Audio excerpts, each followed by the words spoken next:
Welcome into the Alabama Football Report. I am Tom Downey. As promised, we're going to break down the defense for the Crimson Tide as we move beyond 2026 regular National Signing Day and the transfer portal, all the chaos on that front. You guys seem to like the offensive breakdown, so we'll do the defensive one as promised. If you want even more in-depth breakdowns, position by positions, even beyond just the quarterback battle that we will certainly keep our eyes on this year, show it by sharing today's video on social media. Let's begin up front. The trenches, ever so important. Couple different defensive line spots we'll spend time on. The Wolf position, which is just think your pure edge rusher, whether that's 4-3 defensive end or wide 9 or the 3-4 outside linebacker, however you want to picture it in your head. It's that pure edge rusher spot. Then there's like your regular defensive tackle. Think kind of 3 technique, if you know what that is. Nose guard, the big run stopper up front. Bandit is kind of a hybrid. I would almost describe it best as like a 5 technique of like, he's kind of a defensive tackle, but can just be a base end as well. Can rush passer, but oftentimes it's those 3 guys, the DT, the nose guard, and the bandit, that do the dirty work. They're asked to kind of clog the lanes and free up the linebackers and the wolf for bigger plays. Several players in a very much overhauled and revamped front for the Crimson Tide are going to play a variety of spots. There will be some defensive tackle, some nose guard overlap. There will be some defensive tackle, bandit overlap, even the occasional bandit wolf overlap. And depending on what the down and distance is, the personnel is going to change. So a lot of changes have happened here. Some big ones. London Simmons, Edric Hill are both back.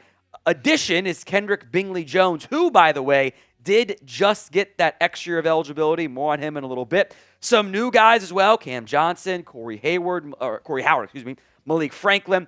Simmons is one of the top interior defensive linemen set to return for the Crimson Tide. Had a tackle and a half for loss and a sack and a half for last season. 19 tackles. He's probably going to have to play what will be a rotation, but a key rotation role for the Crimson Tide this upcoming season. Edric Hill last year was a redshirt sophomore. He's back. He's been around the program for a while. These defensive linemen in general are not going to put up eye-popping numbers. That's just not what they're really going to be asked to do. If they do make those plays, awesome. But more often than not, it's going to be more of just like hey, we're asking you to clog lanes, get some tackles. If you're getting a handful of TFLs or sacks, you probably had a really good season with what they are asked to do. Bingley-Jones got the rare 7th year of eligibility, transferring in from Mississippi State. I think in general, I wonder how many members of this Bama front from last year, the guys that transferred out, were like, yeah, we're just not going to put the stats we're looking for. And, how valuable is that role from an NIL perspective? So a lot of rotation, a lot of change here. I am super excited, though, about Terrence Green in particular. I think he is primed to be the top nose guard for the Crimson Tide. Jeremiah Beeman back again as well. Isaiah Faga also back as a interior defensive lineman. Steve Bolo, which we drop the Bolo because it doesn't always fit great on the graphics. But Steve Bolo, Mbumwa, back as another backup defensive lineman. These guys are the big bodies up front. They're going to clog lanes. I don't think Terrence Green would have hit the portal. I don't know who it would have been for Alabama at nose guard if it didn't happen. But when Amari Washington went back to school for Oregon, Terrence Green was supposed to be the next man up. Now he's going to miss a year of development, of chances to actually play. Again, the stats aren't going to show it. He's never going to be the Dexter Lawrence getting double-digit sacks at nose guard. But as a run clogger, I am pretty darn excited about him. Overall, I want you guys to grade the Alabama defense entering 2026. A, B, C, D, or F. Let me know in the comment section of today's show. Let's go to Bandit. I think the possibility of like a Devin Tompkins playing some defensive tackle and Desmond Umazulu playing some even Wolf if needed at times, those guys are going to play big roles. Caleb Smith comes aboard as a transfer from Washington. Jamarian Matthews there, Nolan Wilson. Those guys will probably play limited roles at most this upcoming season. Batuto Henry is back again as a veteran player who can probably not going to play that much, but we'll see. Tompkins is one of the bigger additions from a stat sheet perspective, I should say, on the defensive side of the ball, coming over from USC, 6.5 TFLs, 3 sacks. All of that is intriguing to me.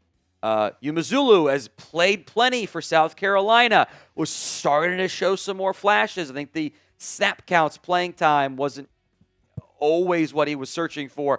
I think both those guys, it'll be a rotation that'll run 6, 7, 8 men deep for those 3 spots, maybe even 9 at times. There will be snaps and chances for them to make an impact. Who do you think is the best defensive player on the Alabama roster? Let me know in the comments section of today's show. Let's talk the Wolf depth chart here, that edge rusher spot. And we'll come back to Xavier Griffin later on, kind of cheating. I wonder if he's going to play the Jahad Campbell kind of edge linebacker hybrid role. I want to begin with Yonze Pierre, who I think is the answer to the best defensive player on the Bama football roster. I think he's really good. I have super high expectations for him. I think we're going to have double-digit sacks this upcoming season, and I would not be shocked if we got to the end of the year, we're like, yeah, Pierre, kind of steadily viewed as a potential round 1 pick, which, had he turned pro, I think he could have been a top 60 pick. I don't think that was out of the range of possibility. I got high expectations for him. Justin Hill is also going to be, I think, a really good long-term piece. We'll probably not play. We'll play more, but I don't think he's going to play a crazy amount. But if you get into 3rd and 15, throw him out there as your other edge rusher. That would make a lot of sense to me. I think there is a strong upside view for Hill.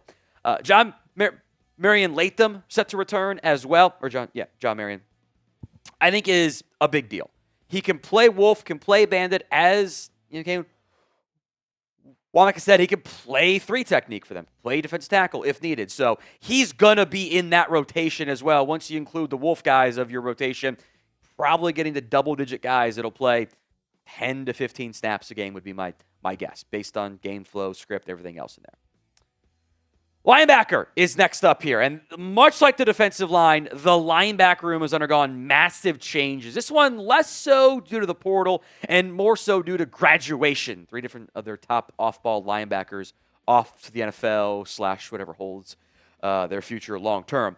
Before we get into it, the Alabama quarter zip is still available at chatsports.com/BamaQZ. Link will be in the comment section and the description of today's show. I think it looks super sweet. Links in the comment section and the description of today's show. Chatsports.com/BamaQZ is eligible, by the way, on Fanatics with our friends over there with free shipping as well. Links in the comment section and the description of today's show. I think there's a potential of 5 answers for who ends up playing the most at off-ball linebacker between Caleb Woodson, QB Reese, Caden Jones, maybe Xavier Griffin. Not totally convinced on that one. I think Luke Metz has a possibility to play a big role. I think this is a very new-look unit, and that makes it pretty open for business in the end. I'm excited about Woodson. I thought he did some good stuff at Virginia Tech in his time there with the Hokies. As a veteran piece, which they don't really have on this roster, it's transfer. We've been burned across college before with highly impactful transfer, doesn't do anything. I'm picturing in my head, because we just talked about him off air, Jaden Ott was so good at Cal and could not get on the field at Oklahoma. Oregon had a running back to the exact same thing. Mekhi Hughes from Tulane this past year. Not different positions, but possibility always exists. Caden Jones has really good size, by the way, 6'4", 228. Sophomore, 8 tackles last year. He's been around the program for a couple years now. I am intrigued by him as a possibility to make an impact. QB Reese, which is a funny name for a linebacker, but had the forced fumble, was very nice there. Still a very young player. Not as big as Caden Jones. Luke Metz also played a little bit in his freshman season. He's 6'3", 230. Again, these are all listed sizes, but for the way Bama likes to run their defense, going to have some size in there. Let's finally go to Xavier Griffin here. I do wonder what his role is going to be. Even 24/7 Sports, which changed in the past 2 days, by the way, 3 days, moved him from edge to linebacker. I'm thinking Jahad Campbell here. I would not be surprised if he did that type of early in his career, he just goes after the quarterback. You do some spy stuff with him, and you make him almost a sub-package player. You're so used to having you design plays for your offensive guys, your gadget offensive players. You can do it on defense too. Maybe year 1, that's what you get out of Xavier Griffin. If you haven't already, make sure you guys are subscribed, please, and thank you. Hit that sub button. Help us get to 38,000 here on the Alabama Football Report. Then the spot I am most excited about, it's kind of flipped from when they first came aboard the Kalen DeBoer system, when the secondary was all new and the front seven was experienced. Now it's the back five that is super experienced. I love this group. Dejon Lee, super high expectations. We've seen how many big plays did Xavier Brown make just even last year alone for the Crimson Tide. I thought he was awesome. Both stud safeties who could have been top 100-ish maybe picks. Keon Sabb, Bray Hubbard are back. Red Morgan played plenty last year.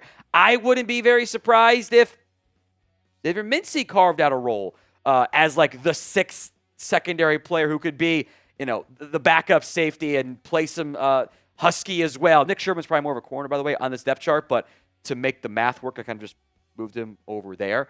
But I could see Mincy essentially being the sixth guy off the bench across the board. Carmelo O'Neal's an intriguing transfer player. Chuck McDonald, David Gibson, these guys have talent. I think you make a real argument that Alabama has the best defensive back core in the nation. Do you agree with me? Y for yes, N for no. Let me know in the comment section of today's show. I've seen growth from Xavier Brown over the course of his collegiate career. I am very excited about him. The numbers are pretty darn solid. It's also a very nice coverage grade, but that's the PFF grades. You can't always ignore it. Made some big-time plays. Dejon Lee, times looked even better than Brown as he kind of rotated in plenty along with Damani Jackson. The only massive loss in the secondary, if you can even qualify it in that category. Lee and Brown as an outside corner duo is really intriguing. I'm excited about Red Morgan, that Husky, the nickel, the safety, hybrid corner role, whatever you want to call it. That's what they call it in the defensive system. 3 TFL, so he'll fit the run, support the run, can hang out in coverage at a pretty good level as well. Bray Hubbard, I know he was in plenty of mock drafts, even for the 7-rounders teams, of the Bama safety. A couple pass breakups, a couple interceptions this past year. You could argue Keon Sabb's even better than him, the Michigan transfer. Didn't get beat very much in coverage. He's an extremely talented player. I'm excited about Xavier Mincy this upcoming season. I think he's the 6th best defensive back on this roster. What his instant impact role is of having to sit an extra year behind Hubbard and Bray, we'll see, but he's played plenty. Jair Edwards will, I assume, start next year for the Crimson Tide at safety. Can he carve out, again, kind of like Mincy, can he carve out the Husky safety backup role? But maybe the guys in front of him limit his playing time year one, but I think he's going to be a stud. Zion Gibson, again, probably isn't going to be pressed into that much duty this upcoming season, but the Crimson Tide have done a good job recruiting in the secondary over the past couple years, and I think that's only going to continue as they move forward.